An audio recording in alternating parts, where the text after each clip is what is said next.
The following is a production of Fenix Media. The views expressed do not necessarily represent those of the company or its advertisers and may contain language that's unsuitable for younger listeners.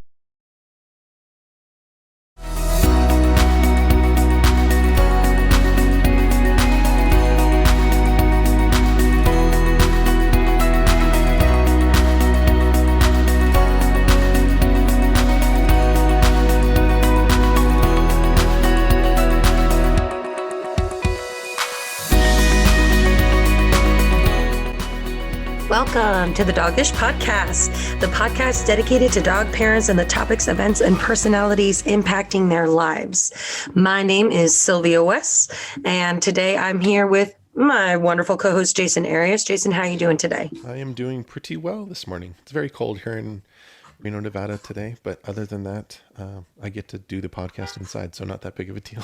Yeah, I am also cold in LA. I was so cold I grabbed a blanket, but no one needs to know that it's off screen. And you're wearing your new dog. I'm wearing my new Dogish Podcast swag, available in the Forever USA store if anyone also feels like they need one. So I'm really excited about today. Today we are taking a dive into one of our mini series that we've started on the Dogish Podcast on doggy tech. And we're going to talk to Rasa Ziema.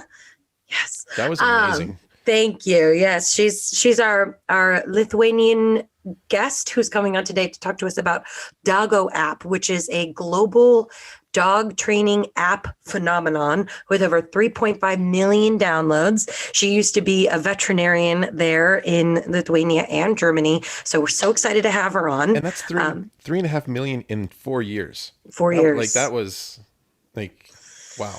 They're rocking the tech world. We're excited to talk to her. We get into all kinds of fun stuff, including animal welfare there in the EU. So let's get to it. Perfect. Welcome, Rasa, all the way from Berlin. I am so impressed, Sylvia. like I have Mexican heritage and I can roll my R's pretty well from time to time. Yours like caught me off guard. Where did you get that from? I'm like first generation American on my mother's side. She's from Honduras. That's right. 50% Latina. I know. My appearance really, it gives it away. I know. Very good.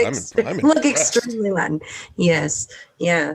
I also got the really beautiful German Lithuanian last name in there too, which I was proud of. But anyways, Rasa, we brought you on today for a new exciting part of our podcast that we're starting on doggy tech. Because believe it or not, there is a burgeoning tech community for dogs. And you happen to be a part of that community with Doggo App, which I have the pleasure of working with time to time. But before we dive into that, I just wanted to chat with you about how Doggo App came to be and what inspired you to begin this project. What is the Doggo App?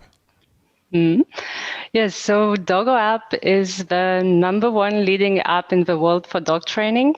And we offer a lot of training programs just to teach your dog some basics, some puppy skills, or you can also choose from the content and basically work with your dog on fun games and activities and mentally stimulate your dog.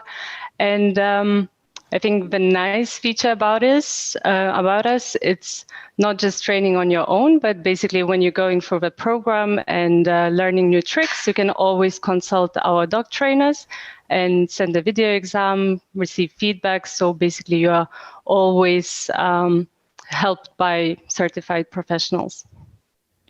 And maybe talking about how it started. So before Dogo, I was working as a veterinary doctor. So I was practicing in Lithuania and then in Germany.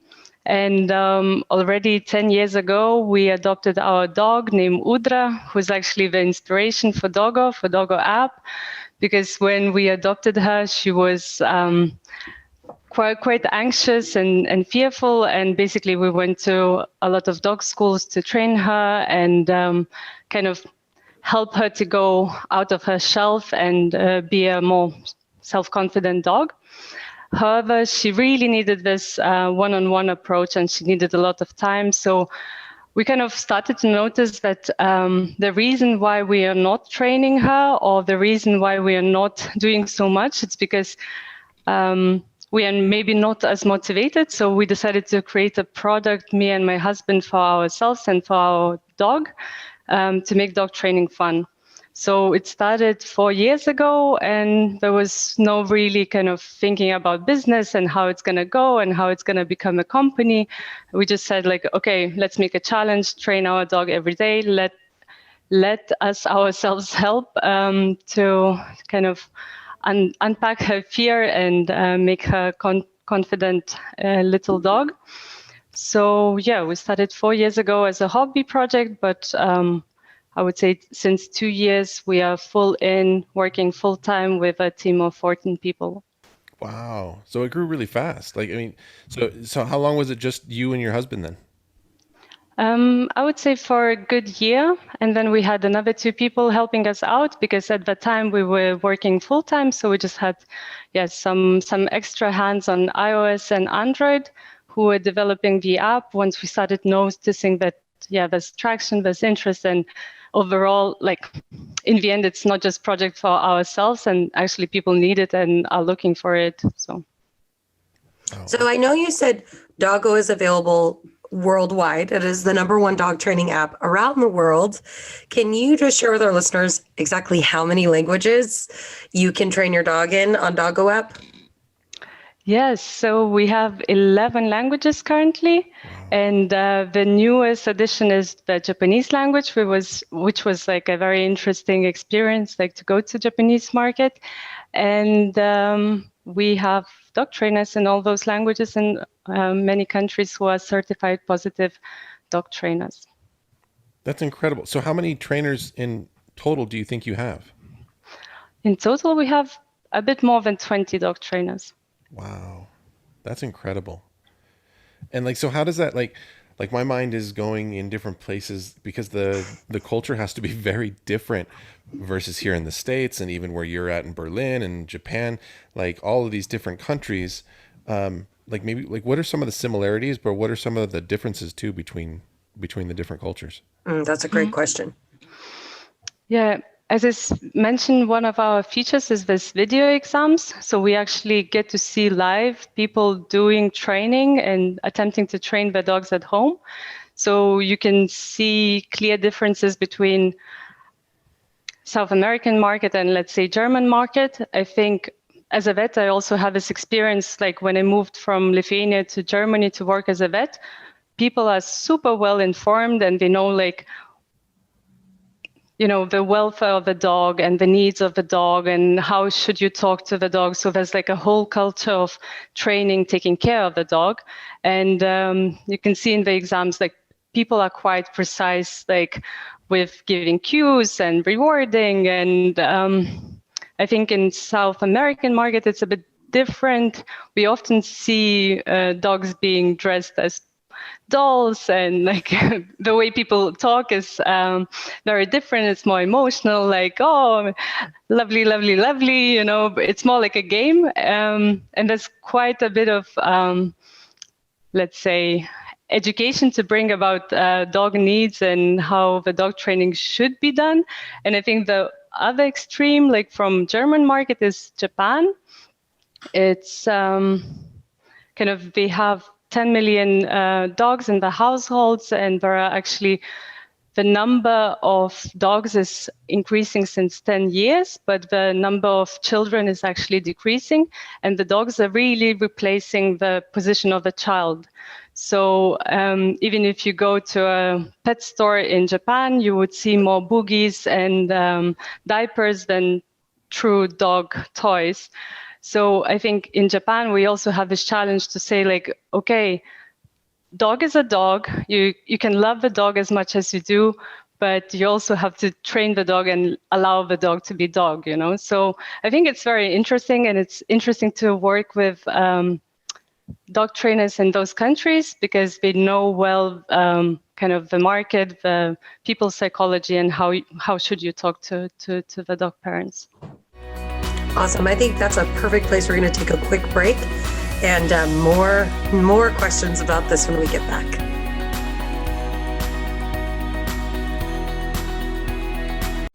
This is Mario Andretti.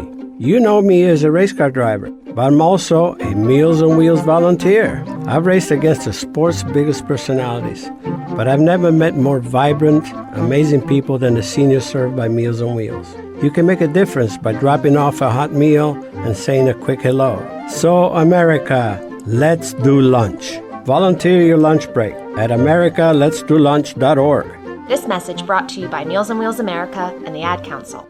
People been saying to your friend, get a different face, and posting on their feed, they're super ugly. The things they say to them online are cruel and they're not true. So tell your friend, I'll stand up for you.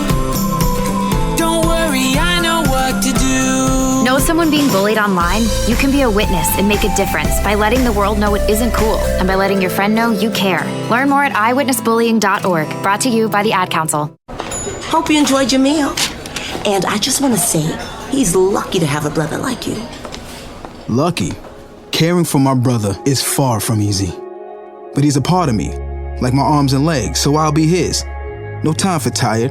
Nothing can disable this love. He needs me, but I'm the lucky one, even though I need help now and then. If you're caring for a loved one, visit aarp.org/caregiving for care guides and community. Support for your strength. Brought to you by AARP and the Ad Council. I spend a lot of time in the backyard, and I'm the center of attention at summer barbecues. In '96, I made some of the tastiest s'mores. And in '09, it was me, your backyard fire pit, that accidentally started a wildfire when a summer breeze carried one of my embers into some dry brush. Spark a change, not a wildfire. Visit SmokeyBear.com, brought to you by the U.S. Forest Service, your state forester, and the Ad Council. Only you can prevent wildfires. My name is Lola Silvestri, and I'm going to be 95 this year. I was very independent. I fell, and I had to have Meals on Wheels.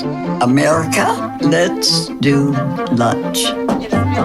1 in 6 seniors faces the threat of hunger, and millions more live in isolation. Drop off a hot meal and say a quick hello. Volunteer for Meals on Wheels by donating your lunch break at americaletsdolunch.org. This message brought to you by Meals on Wheels America and the Ad Council. Hey everyone, let's all stop what we're doing and take a moment. You see, every moment can be kind of special. But they can be loud moments, goofy moments, dorky moments, it doesn't matter. Because every time dads like us take a moment like that to spend with our kids, well, it's pretty momentous. So let's take a moment to make a moment. Call 877-4DAD-411 or visit fatherhood.gov. Brought to you by the U.S. Department of Health and Human Services and the Ad Council. You're listening to Fenix Media. Listen live and explore more great shows at fenixmedia.us.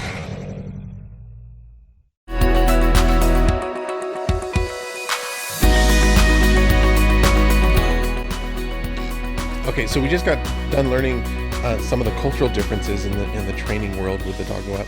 Like, how big are you guys planning on getting with this? How many countries are you aiming for? Is the sky the limit? Like, eventually you're gonna have Doggo App on Mars once we get there and do all of those things. Like how big what's the future for this look like? Mm-hmm. I guess our main belief and kind of positioning of ourselves is that dogs need lifelong training and lifelong stimulation, mental stimulation. And ideally, whether it's with Doggo or with another app or dog schools, we would like to really encourage people to train the dogs and work with them not only when they are puppies, but actually throughout the age, and especially when dogs are turning a bit senior, so just to prevent dementia and to kind of stimulate them, not maybe physically, but mentally. So I guess, of course, we would like to be present in many markets, and also China is a big growing market and something also on our list. But I think the most important thing is, to spread this word that dog training is not just a 2-month activity, but actually a lifelong, ongoing journey with your dog. That's really cool. I can totally see the impact. I think that's one of the things that I've learned a lot from this show is the benefit of not. I think sometimes when we talk about dog training, at least as a novice, we've like I almost sometimes have thought of it as like it's to improve my life, to make my life easier, to solve issues that are bothering me or things like that, and really missing out on the big impact that it has on the dog's life and the relationship that we would have together with that. And you even mentioned like longevity and keeping their brain active. Like that's one of the big things that has been just eye-opening. And now you guys are giving people access to this in their homes. And with everything that the world's going on with right now, with COVID and all of that kind of stuff, I mean, I would imagine that's been a huge benefit for people using your app, because they can have that constant connection and mentorship of working with their dogs. Have you noticed things like that? Mm. Yeah, I'm sure you're aware, like during first lockdown, second lockdown, like basically there were no puppies to find, like none. Like I was searching for a puppy for my parents. I was just like, a competition of 80 people like trying to get the same rescue dog from a shelter. And I was like, okay, that's nice. That's good. Like, I hope the dog finds a good home. So, and talking to a lot of our users, like we were the solution for training the dog, because at the time there were no dog trainers to go to, no dog schools to go to, and we were kind of, the gateway to the dog's heart and then mental well-being. And I think, as you mentioned, kind of the positioning of ourselves is we're not competing with real-world socialization and dog training and dog-to-dog connections, and we think like this. Go out to the world and meet and sniff and train with other dogs. It's like super important, but we know that not everybody can like go to a dog trainer every day, and this is kind of not realistic. So I think what we are offering is really this dog trainer in the pocket, where you can just take 5 minutes, learn some fun activity, and kind of have a portion of that during the day easily accessible. And I think that's what's so interesting about the platform too, because as a trainer who works on the platform, I've had other trainers call me and ask me why they should sign up to be on the platform. How is this going to affect their business? And the way I always explain it and look at it is this is supportive care, because at the end of the day, your trainer doesn't go home with you, and when you complete a class or a series, I always have to tell my clients, like, this is, especially if you have a puppy, this is going to get worse before it gets better, because it's a puppy. So even though we've done this core learning, it has to be maintained and sustained. We as humans go to school for 18 years of our lives, some of us more if we want to be a doctor. And I just think it's really fascinating to start to see the shift where people are starting to understand, like, oh, my dog also needs to go to school for a significant amount of its life in order to process and retain this information to make it normal. It's a lot like if you sat down and learned your times tables and then never had homework, you'd never know how to multiply anything because you just never practiced. So I think what you're offering, and I think what I love about Doggo and this whole idea of doggy tech, is you're literally taking the virtual homeschooling platform and just doing it for dogs. So something I picked up on that I really want to dive in with you is that your dog is a rescue. And what is the rescue community like there literally on the other side of the world? I was thinking the same thing. Yes, so maybe I can start with Germany. And I think in Germany, people are quite lucky because there's very few shelters, there's very few rescue dogs, and actually most of dogs are rescued from Mediterranean Sea countries. So there are a lot of organizations that work like in other countries, and they are German companies, and they just organize first health, then kind of psychological help to the dogs, and then recognizing the needs and character of the dog, and then kind of setting up the system to match the dog parent with the dogs that are in Mediterranean countries, and then actually bring the dog to Germany and find a new home. So I think there are, like next to Berlin, there is a big rescue, but it's the only one. And I would say Germany is doing quite well, and a lot of dogs are mixed breed dogs. So about 40% of dogs are mixed breed dogs, and a lot of them are kind of brought from other countries. So you guys have just like no strays running around, from what I'm hearing? No. I think no. Do you? In LA, everywhere. Yeah. Really? None. Yeah, everywhere. I mean, literally. Last weekend, we were recording a podcast and Jasen woke up to someone had abandoned a puppy in his yard. Like he has a third dog now because someone abandoned a dog in his yard. So. Yeah, I would say, of course, these single cases, they happen. We know when the summer season comes, Autobahn, this motorway, you can find a dog there because people go on holidays and the dog stays behind. These cases happen, but there aren't large rescue centers that kind of take the dogs from the street from Germany. There are a lot of rescue centers, but as I said, most of dogs come from other countries. And where I come from in Lithuania, so I think there's a big division between village and city life. So in the city, you would not see stray dogs. If in this case, there's of course organizations that kind of take care of that, and in villages, it's more dogs live there on their own and to the nature. So yeah. There are a lot of puppies born also seasonally. So two very different approaches. Yeah, so I mean, it sounds like it's very split, between the villages, which are a little bit smaller, and the dogs seem to maybe incorporate into everyday life a little bit more, as opposed to in the cities, there's very few strays.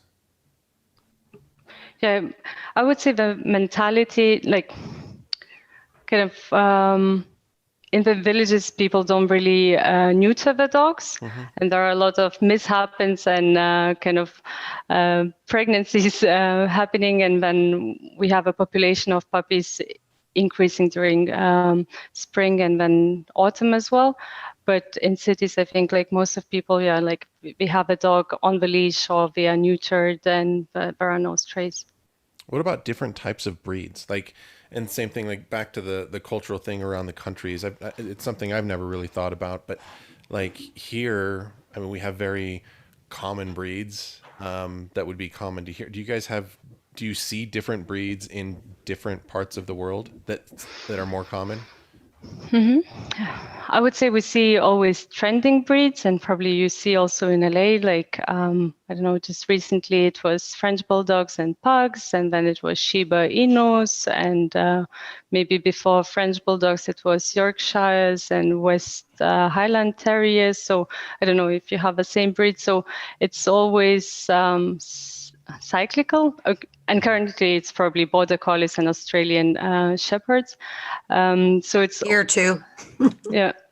So I think media plays a big role into this, and in Germany we actually had quite a nice law because a lot of these brachycephalic or short snout dogs, like French Bulldogs, Pugs, it's recognize that they might have respiratory distress and they have problems with breathing, and a lot of advertisements and media kind of would take these dogs because they are super cute, they have huge eyes and such a baby face, and they would put on ads, and then everybody would love to have them at home as well. So basically, if you have this dog with possible precondition with breathing problems, then we have to make a note okay, this breed actually suffers from respiratory distress, and shop or adopt carefully. So I was really happy to see this law come into force, where we actually talk, it's not just a cute dog, but actually you should think about also the health problems. And yes, so I think about breeds in Lithuania, we still tend to prioritize breed dogs over shelter dogs. And I think there's the cyclical change as well, like which dogs are more popular. And there's always like a version for small breeds and then a version for large breeds. So, yeah. So you mentioned awesome. Before we get there, Jason, I know he's on fire today. Let's talk about this. He's like, hold on. When we get back, Jason has even more questions. But what else is new? He has a curious mind. We'll be right back.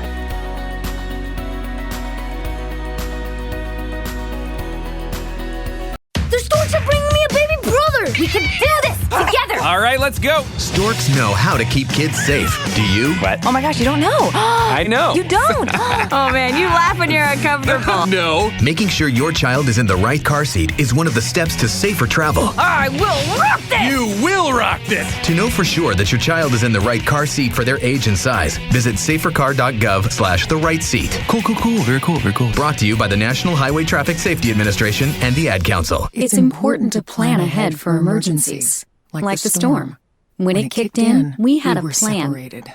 We were able to get in touch with each other in no time. We had no idea how to find each other. The whole experience was the most frightening 10 hours of my life. If there's one piece of advice I'd offer other moms out there, it's to stay calm and keep to the plan. Message. Some parents plan ahead. Some don't. Make sure you know where to find your family in an emergency. Start your plan at ready.gov. Brought to you by FEMA and the Ad Council. Now more than ever, family matters, and Surratt Law Practice has your family in mind. Kimberly Surratt and her team have been helping maintain healthy families through their holistic approach to adoption and surrogacy, child custody, estate planning, and more for over 13 years. Your family law concerns are in caring hands with Surratt Law. Schedule your private consultation with a compassionate Surratt Law Practice team member today by calling 775-636-8200 or visiting lawyersforfamilies.com. Surratt Law, where family matters. Most of my family, they never graduated high school, so I'm trying to break that barrier. My daughter, Brooklyn, was also a motivation for me to go back to school. Every day after work, went straight to school, and it paid off. At age 26, Kareem finished his high school diploma. I could not have done it alone. I see the future is really bright for me. No one gets a diploma alone. If you're thinking of finishing your high school diploma, you have help. Find free adult education classes near you at finishyourdiploma.org. Brought to you by the Dollar General Literacy Foundation and the Ad Council. So I'm a cat, and I just moved in with this new human, and she's got this little toy she's always playing with, all day long. Tap, tap, tap, tap, bloop, bloop. She can't put it down. There it is. Oh, and get this. She even talks to it. Last week, she asked it for Chinese, and guess what? Egg rolls showed up. Like magic. Humans have cool toys. A person is the best thing to happen to a shelter pet. Be that person. Adopt. Brought to you by the Ad Council and the ShelterPetProject.org. What if I told you that a tornado was going to happen tomorrow, right where you live? That it would touch down at exactly 3:17 p.m., and I told you the exact path it would take. You would, of course, prepare. You would talk with your loved ones, and you'd make a plan today. It's true, I can't tell you a tornado will strike tomorrow, but shouldn't you have a plan anyway? Go to ready.gov/communicate and make your emergency plan today. Don't wait. Communicate. Brought to you by FEMA and the Ad Council. You're listening to Fenix Media. Listen live and explore more great shows at phoenixmedia.us.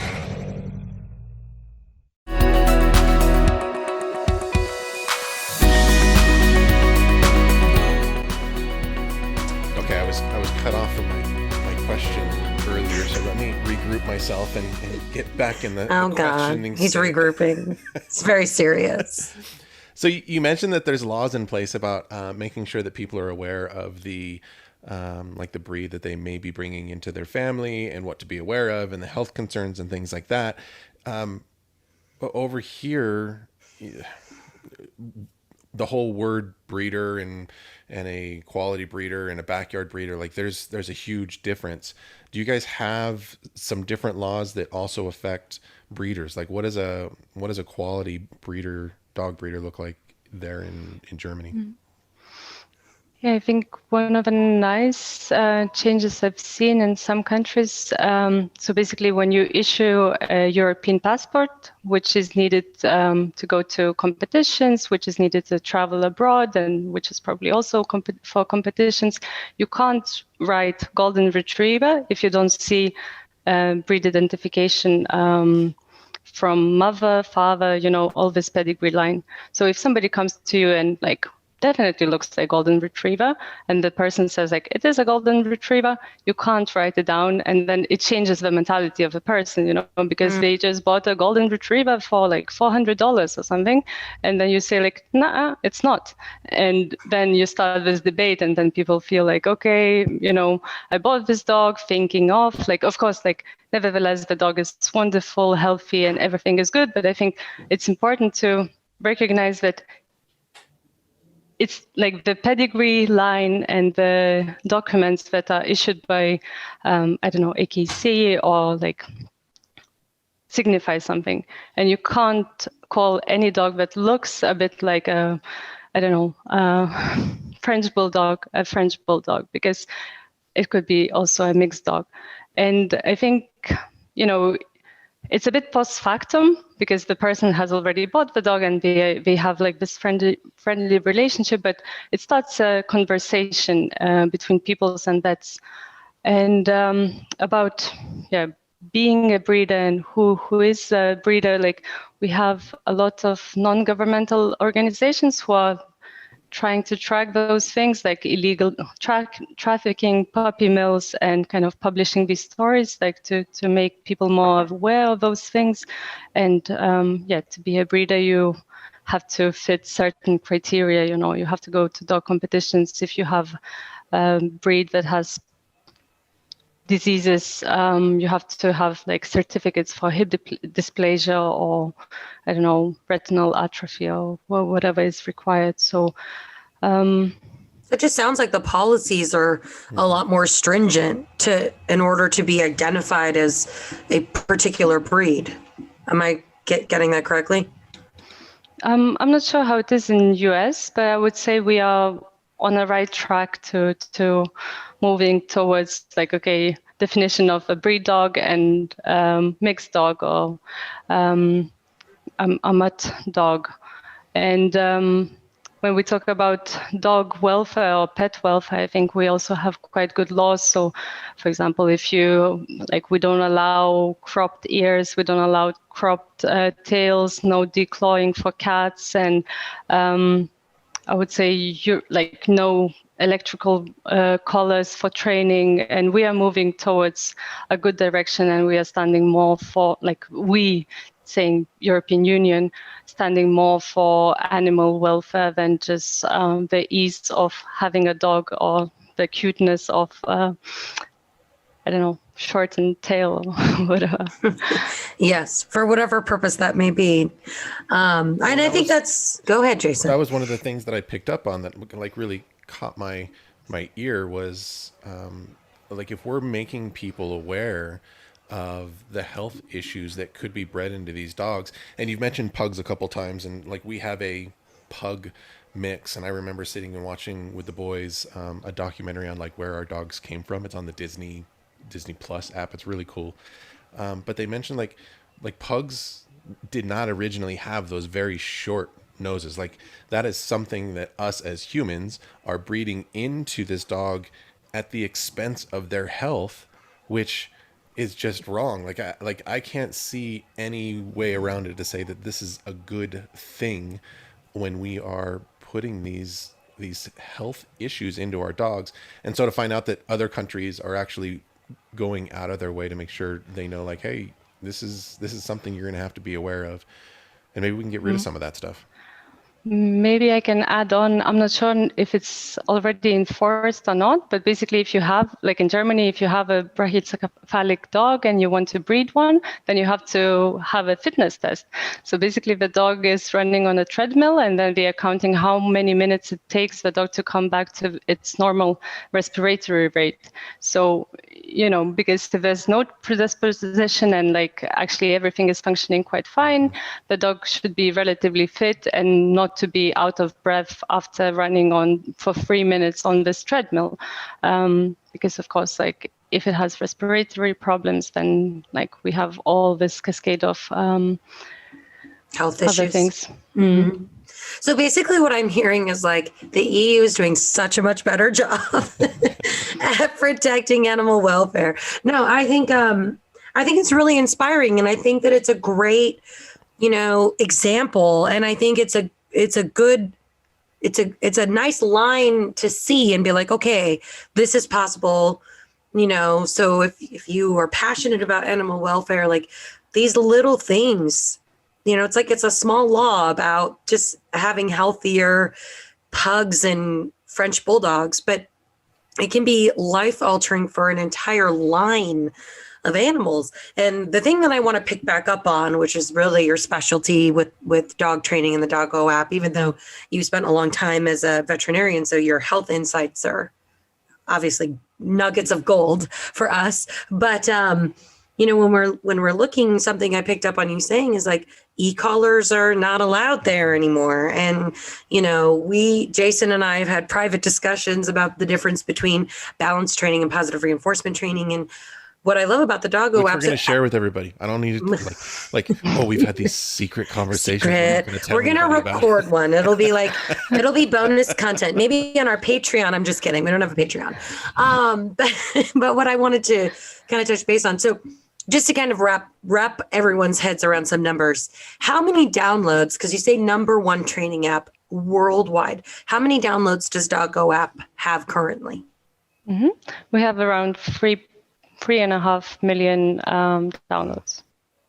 So 3.5 million. That's incredible. Yeah, that's incredible. That's 3.5 million households who have made the leap to positive reinforcement-based training at home with their dogs. And it's going to be that is a number. 3,000,001 after this one, which is even bigger. Yeah, much bigger. I mean, that's listen, but every one person, like changing one person's mind about setting down the remote and picking up the treat pouch is one person in the right direction. And so I just want to take a quick second to applaud you for really just that's a huge amount of people whose lives you're probably changing. And you talk a lot about education and like the differences culturally.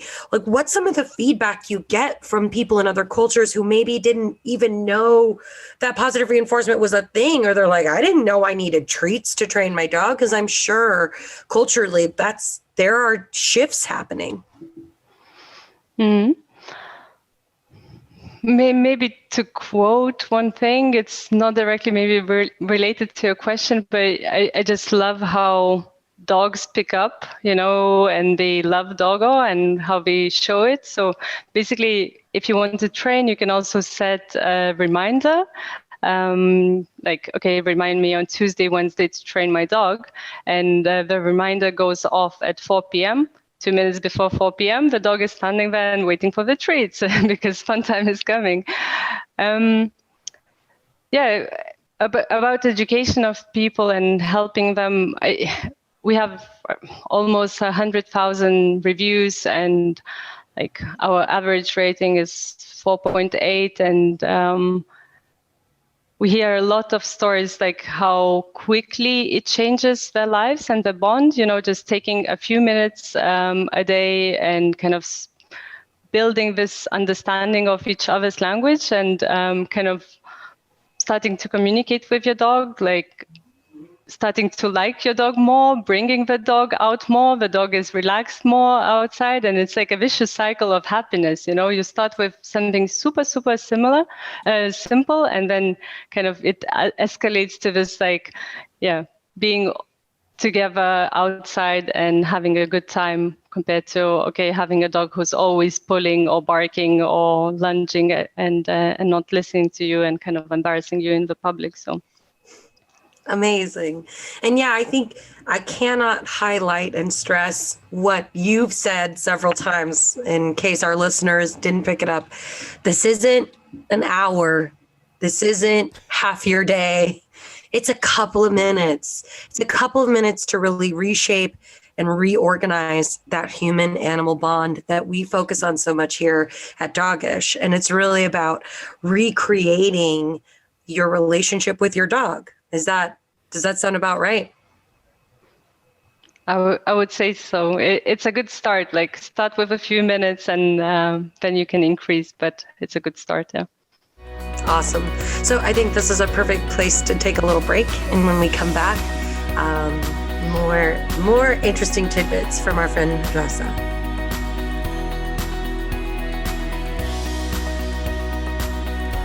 Allison is perfect. I mean, she'd never tell you that. She's humble and perfect. She likes everyone. She even likes her untidy roommate's weird guinea pig. Allison, wait, are you texting and driving? Allison, no. That's the exact opposite of what I was just saying about you. Why, Allison? Why? Texting and driving makes good people look bad. Visit StopTextStopWrecks.org, brought to you by the National Highway Traffic Safety Administration and the Ad Council. I'm Paul George of the Indiana Pacers. When I was 6, my days were spent playing basketball. When I was 6, my dream was to make it to the NBA. When I was 6, my mom had a stroke. So I want you to learn to spot a stroke fast. F-A-S-T. F, face drooping. A, arm weakness. S, speech difficulty.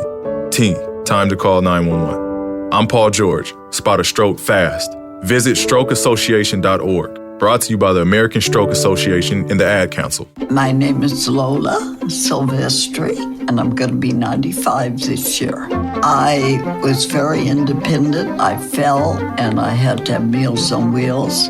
America, let's do lunch. 1 in 6 seniors faces the threat of hunger, and millions more live in isolation. Drop off a hot meal and say a quick hello. Volunteer for Meals on Wheels by donating your lunch break at americaletsdolunch.org. This message brought to you by Meals on Wheels America and the Ad Council. Dear John, I'm leaving. Uncontrolled high blood pressure is serious, and I can quit whenever I want. Why can't we get back to when you checked on me? I don't want to leave, but remember, when I quit, you quit. Sincerely, your heart. Listen to your heart and don't let it quit on you. High blood pressure can lead to a stroke, heart attack, or death. Get yours to a healthy range today. For help keeping yours at a healthy range, text PRESSURE to 97779. A message from the American Heart Association, the American Stroke Association, and the Ad Council. WWE superstar Alberto Del Rio. Take 1. Behold the angry giant. Try it again, Alberto. Behold the angry giant. Perfect. Good luck tonight. Behold the angry giant. Yay! Read me another one, Dad. This is WWE superstar Alberto Del Rio. It only takes a moment to make a moment. Take time to be a dad today. Visit fatherhood.gov, brought to you by the U.S. Department of Health and Human Services and the Ad Council.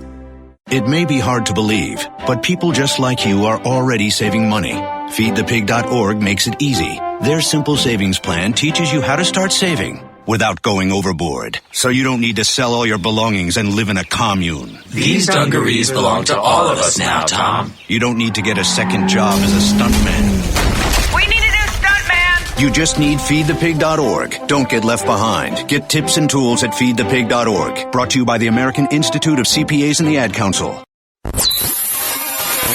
You're listening to Fenix Media. Listen live and explore more great shows at phoenixmedia.us.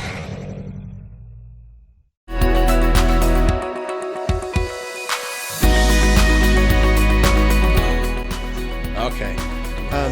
So something else that's been kind of sitting on my mind. I'm always fascinated when people have like a shift in their career, even if it's like I shifted from architecture to photography, and that photography turned into dog related. Now we're doing the podcast. Like there's all these different things, and you went from a vet into in the tech industry of the, you know, the dog world and training world. Like what are some of the, like what's something maybe you weren't expecting, you know, positive, like what's maybe some impacts or something exciting or something that you miss about being a vet? Like what are some of those differences that you might see between those two roles that you've shifted? For first of all, I guess what I really like is to kind of understand more areas and how everything functions. So it's not like only veterinary, but also, product development, dog training, dog behavior, human interaction, customer service. So I think being a co-founder of a company makes you kind of knowledgeable in many areas, and you have to have quite a broad portfolio. So I think this has been a big opportunity for me, and I really enjoy it. And the reason I joined Dogo and decided to be part of it full time, even though the idea started also with me and my partner, is because I really believe in the product. It's very close to my heart. So I think I've been interested in getting a bit deeper into the topic and getting to know dog psychology a bit better. The thing I miss from veterinary medicine is this one-on-one interaction with people, because per day you have 15, 20 clients, and you build a bond with each other, and you talk person to person, and it's also very rewarding when you after half an hour you can solve a problem and you can help somebody. So, and during the day you have a lot of these snippets of happiness and calls that somebody's doing better, and you have a problem, you solve it, and then you have a reward of happy dog, happy cat, and happy dog parent. So I think this instant reward and so something that I liked in veterinary medicine. And I think now when working in Dogo, it's more like a long-term strategy and long-term benefits of it, and kind of getting reward from that. I mean, you literally went from creating this change in these little happy moments in your country of Lithuania to global mass change. So, I mean, that has to feel incredible, though. When I have a bad day, I read our reviews, and I think it really boosts my energy and really kind of showcases that something that we are doing is great and it's helping people. And it's always a pleasure to talk to people also one-on-one and to understand better where were they and where did they get to, and how Dogo contributed to this stronger bond between them and the dogs. So it is rewarding, it is fun, and looking forward to how it's going to develop further. What's one of your favorite reviews that when you're having a bad day? Because I have one that I just reached down and I screenshot and I'm like, this one makes me feel the fuzzies. Okay, I'm good at what I do. I am a good dog trainer. What's that one review for you? Do you have one? I guess it's the one that I quoted where the dog actually, a few minutes before 4 is already waiting, and how excited the dog is. So I think this is my favorite one. I love that. That's amazing. I'm excited to try that. That sounds like Europe if I've ever heard. Here in the United States, I'm like, Jasen Bourne, are you nearby? The time thing, I know we all have internal clocks, but the accuracy, I've seen it in my parents' dogs and even our dogs when it's time to get up and stuff like that. But being able to use that, I guess I've never really thought about using that as a training mechanism. I can see every time I bring something up like this, I see Sylvia's perched lips Jesus, Jasen, why don't you know this stuff? No, not at all. Every time something like this comes up, I just get so giddy with excitement because I'm one more dog nerd. And I'm like, okay, if Jasen is this excited about it, I can just imagine a listener who's right. Not, is just a dog mom or is just a dog dad and is not engulfed in, the three of us who took our crazy dog parent love to the next level and created businesses around it. How excited they must be to just know that they too can have an incredible bond with their animal. You don't have to be a professional to have this kind of union with your pet. So go, Jason. I love it. No. It's just like, again, it's fascinating. And the amount of stuff that we don't know that is such a positive impact like that always shocks me every single time we talk to somebody new, and we are seeing how we can, whether it's something as simple as a dog tag or as advanced as online training that we have at the power of our phones to take anywhere with us, and the impact that we can make on our dogs' lives, and how much of it is just like, not like, oh, kind of new, we took a little step. It's like this whole like eye-opening experience into something new, into something different, and to be able to share that with the world. And then you've taken that step of being able to make that impact, like you said, on 3.5 million people's lives. It's just, I think the emotional side, I really fall in love with how it's bringing people together through a pun intended, positive experience, and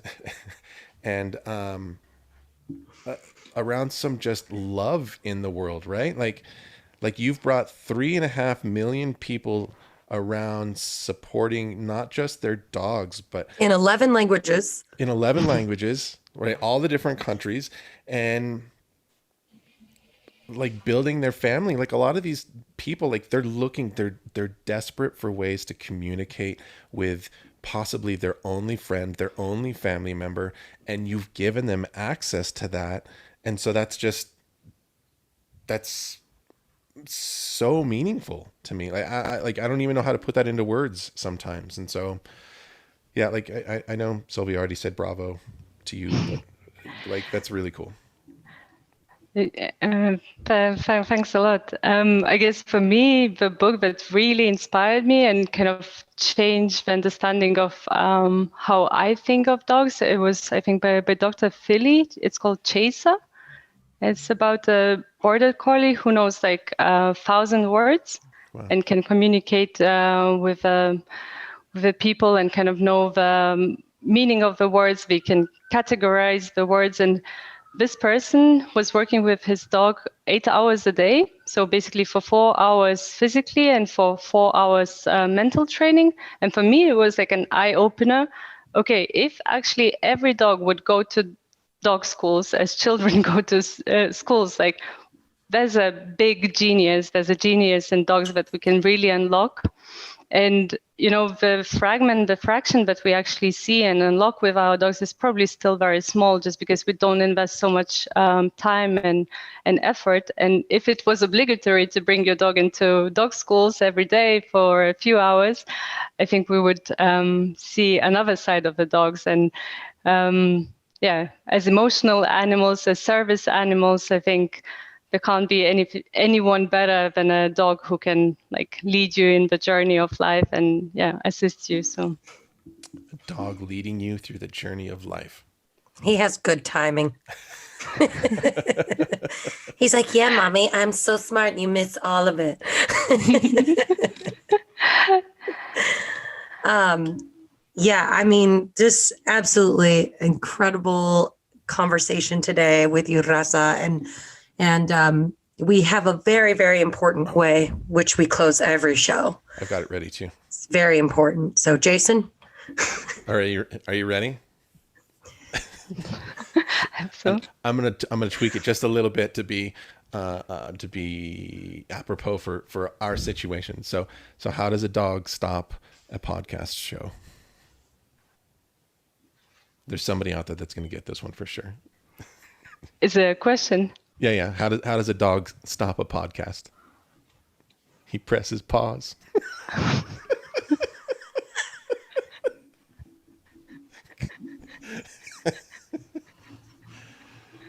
Good one. Dog dad joke. That one was, I think, one of the better ones, Jason. You like that one? I did. It was good, and it was very on par today. Yeah, so thank you for that. Awesome. Okay, Rasa, thank you so much for joining us all the way from Germany. We had such a lovely time talking to you. Thank you for inviting. It was fun. Yeah. I want to take a quick second to thank everybody that joined us on today's podcast, as well as you, as always, Miss Sylvia and Miss Rasa from the Doggo App. I know I learned a ton, and I'm excited to be able to share that with everybody else. Anything that we talked about on today, especially a downloadable link for the Doggo app, will be in the show description just below. So make sure to check us out on social media. Check Doggo App on social media. Check out Dog Up in This Bitch on social media. Check out Forever USA Photography on social media. And if there's check out the Forever USA store to get your we got our new Dogish mom and swag Dogish shirts. I still got to get mine. And then as always, let us know if there's a topic or a personality, something that you want us to hit on with the podcast. So until next time, hugs to all of you guys out there in the doggo world, and we will talk to you guys again soon. Oh, and quick note, if you use the Dogish Podcast link to download the Doggo app, you will get a 25% discount on your, get access to trainers worldwide who will give you live feedback on what you and your dog are up to for 25% off, just because you're our listener. That's amazing. Yes. Nice one. Thank you for listening. We love you. Talk to you later. Bye. Bye.